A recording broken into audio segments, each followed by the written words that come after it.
As is Mr. Gill from Texas. Thank you, Mr. Chairman. Governor Pritzker, do you know how much illegal immigration costs your state each year? No, sir, I do not. Costs over $780 per family per year. That's a lot of money, isn't it? Yes, it is. And may I ask, what do you mean by the cost? That is a lot of money. The cost of illegal immigration. Let me ask you, do you know who Franklin Jose Pena Ramos is? Are you talking about the federal government's cost to the state of Illinois as a result of the failed Ramos is? Immigration policy? It's a yes or no question. I'll take that as a no. Do you know who Jose Martinez Rangel is?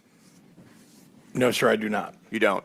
You should. Those are two men who came into this country illegally, raped and murdered 12-year-old Jocelyn Nungary in my home state of Texas. Do you think that elected officials should have welcomed them into our communities? Sir, before they committed a crime, I'm not sure what you're asking. Do you think that they should have been welcomed into our communities? That's a very straightforward question. Someone who commits murder, no. Someone who commits murder should be apprehended. Why did you state during Biden's border crisis that illegal aliens, quote, should have been welcomed and helped by elected officials? When you say illegal aliens, these are people who are given asylum. And helped into our communities. People who are asylum seekers. That's an easy yes or no question.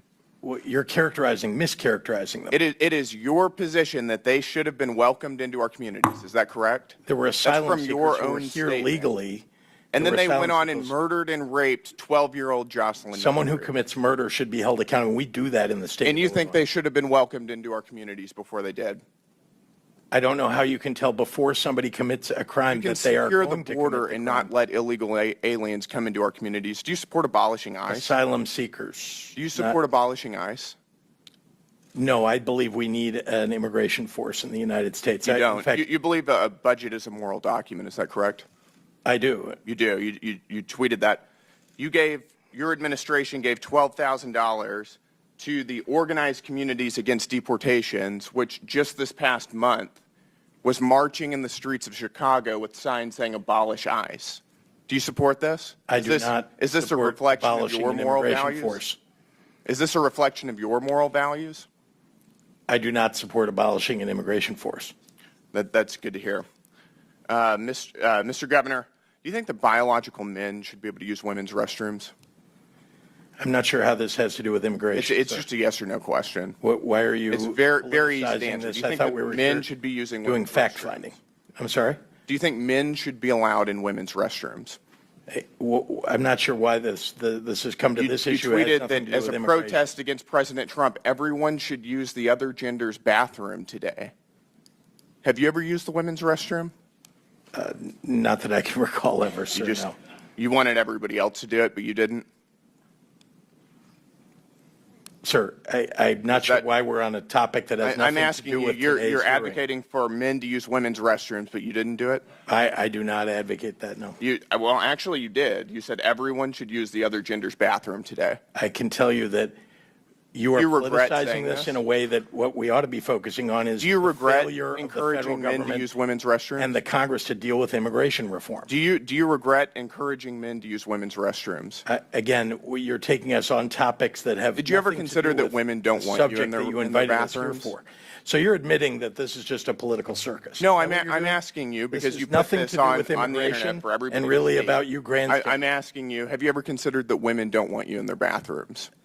That's a private space that they don't want you or any other man in. Congressman, let's talk about your failure to normal vote people for Medicaid. In fact, you want to take Medicaid away. Men should be in women's restrooms. And that's a very straightforward question. You apparently want people and you're encouraging men to use women's restrooms where there could be underage girls.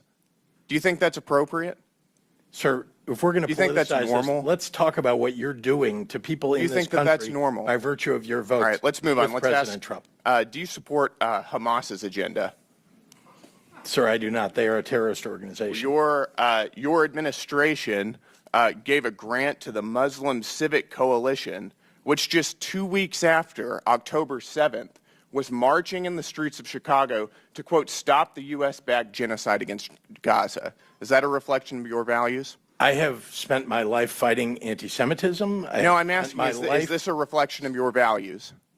I'm not sure why you're attacking Because me your about something in an administration organization. gave money to this organization. I'm explaining to you that what we do in the state of Illinois is stand up for what we believe are You didn't our have to rights give and money freedoms. to the Muslim Civic Coalition People to have march the and right call, to express themselves. to stop the We U.S. don't- backed genocide against Gaza. That was your choice. I know that was your Republicans want to administration. take away people's right to free speech. We don't in the state of Illinois. And They've got the right to free speech. They don't have the right to tax